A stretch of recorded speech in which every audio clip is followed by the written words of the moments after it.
السلام علیکم، اسما news official میں خوش آمدید۔ سابق امریکی صدر ڈونلڈ ٹرمپ نے کہا ہے کہ اگر میں دوبارہ صدر منتخب ہوا تو پہلے ہی دن مسلمانوں پر سفری پابندیاں عائد کر دوں گا۔ ہفتے کے روز ریپبلکن یہودی کنونشن سے خطاب کرتے ہوئے ٹرمپ نے کہا کہ ہم بنیاد پرست مسلمان دہشت گردوں کو اپنے ملک سے باہر کر دیں گے۔ ریپبلکن جیوش کولیشن کے سالانہ اجلاس میں شرکت کرنے والے افراد سے خطاب میں انہوں نے مزید کہا، آپ کو سفری پابندیاں یاد ہیں؟ صدر منتخب ہوتے ہی پہلے دن میں اپنی سفری پابندیاں بحال کر دوں گا۔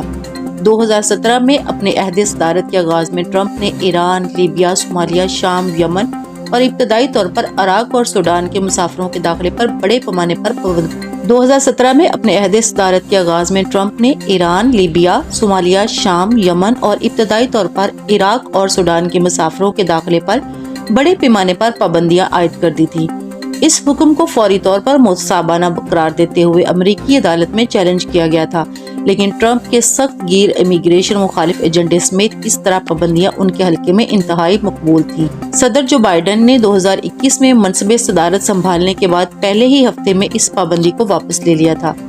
وائٹ ہاؤس کے ایک ترجمہ نے کہا کہ بائیڈن کو اپنے پیشرو کی جانب سے غیر امریکی مسلمانوں پر عائد کی گئی گھٹیا پابندی کو ختم کرنے پر فخر محسوس کرتے ہیں۔ سابق امریکی صدر ان کئی ریپبلکن امیدواروں میں شامل تھے جو حماس کے خلاف جنگ میں اسرائیل کے لیے غیر متزلزل حمایت کے عہد کرنے کے لیے بااثر یہودی عطیہ دہندگان کے اجتماع میں کھڑے تھے۔ ٹرمپ نے جنوب مغربی ریاست نیو اڈا کے شہر لاس ویگاس میں منعقدہ تقریب سے خطاب کرتے ہوئے کہا کہ میں اسرائیل کی ریاست میں اپنے دوستوں اور اتحادیوں کا اس طرح سے دفاع کروں گا جیسا اس سے قبل کسی نے نہیں کیا۔ انہوں نے کہا کہ اسرائیل اور حماس کے درمیان تنازع تہذیب اور وحشت کے درمیان شائستگی اور بد اخلاقی اور اچھائی اور برائی کے درمیان لڑائی ہے۔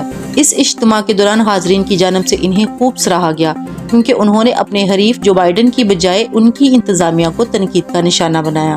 لاس ویگاس میں بھی ٹرمپ کے قریب ترین حریف فلوریڈا کے گورنر رون ڈی سینٹس تھے، جنہوں نے 7 اکتوبر کو حماس کی اسرائیل کے خلاف کارروائی کو ہولوکاسٹ کے بعد یہودیوں کے خلاف سب سے مہلک حملہ قرار دیا تھا۔ حماس کی کارروائی میں کم از کم 1400 اسرائیلی ہلاک ہو گئے تھے، جن میں سے اکثر کو اسرائیلی میڈیا نے عام شہری قرار دیا ہے۔ اس کے بعد اسرائیل نے غزہ پر وحشیانہ بمباری شروع کر دی تھی، جس میں اب تک 8000 سے زائد فلسطینی شہید ہو چکے ہیں، جن میں سے اکثریت عام شہریوں بالخصوص خواتین اور بچوں کی ہے۔ رون ڈی سینٹس اور دیگر نے امریکی کالج کیمپسوں بڑھتی ہوئی یہودی دشمنی کی نشاندہی کرتے ہوئے تجویز پیش کی کہ یونیورسٹیوں کے لیے فنڈ روکنے اور فلسطین کی حامی غیر ملکی طلباء کے ویزے منسوخ کر دیے جائیں گے۔ سینیٹر ٹم اسکاٹ نے کہا کہ ہمیں اس کینسر سے لڑنے کے لیے ثقافتی کیمو تھراپی کی ضرورت ہے۔ اقوام متحدہ میں ٹرمپ کے سابق سفیر نکی ہیلی نے امریکی سرزمین پر یہود مخالف حملوں کا خدشہ ظاہر کرتے ہوئے کہا کہ اسٹوڈنٹ ویزا پر آیا کوئی بھی طالب علم اگر نسل کشی کا مطالبہ کرتا ہے تو اسے ملک بدر کر دینا چاہیے۔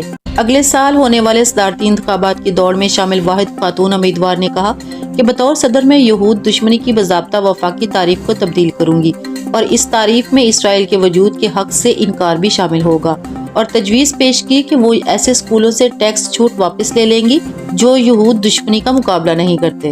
انہوں نے کہا کہ کالج کیمپس کو اظہار آزادی کی اجازت ہے، لیکن انہیں نفرت پھیلانے اور دہشت گردی کی حمایت کی آزادی نہیں ہے۔ وفاقی قانون کے تحت اسکولوں کو یہود دشمنی کا مقابلہ کرنے کی ضرورت ہے، ہم اس قانون کو بنا کر نافذ کریں گے۔ دوسری جانب سابق نائب صدر مائک پینس نے ہفتے کے روز اجتماع سے خطاب کے دوران اس وقت حاضرین کو حیران کر دیا جب انہوں نے اعلان کیا کہ وہ 2024 کے صدارتی انتخابات کی دوڑ سے دستبردار ہو رہے ہیں۔ انہوں نے کہا کہ یہ مجھ پر واضح ہو گیا ہے کہ یہ میرا وقت نہیں ہے۔ بہت غور و فکر کے بعد میں نے صدر کے عہدے کے لیے اپنی مہم کو معطل کرنے کا فیصلہ کیا ہے۔ مزید اپڈیٹس کے لیے میرے چینل کو سبسکرائب کریں اور بیل آئیکن ضرور پریس کریں تاکہ آپ کو نیو اپڈیٹس کی نوٹیفیکیشن ملتی رہے۔ Thanks for watching. اللہ حافظ۔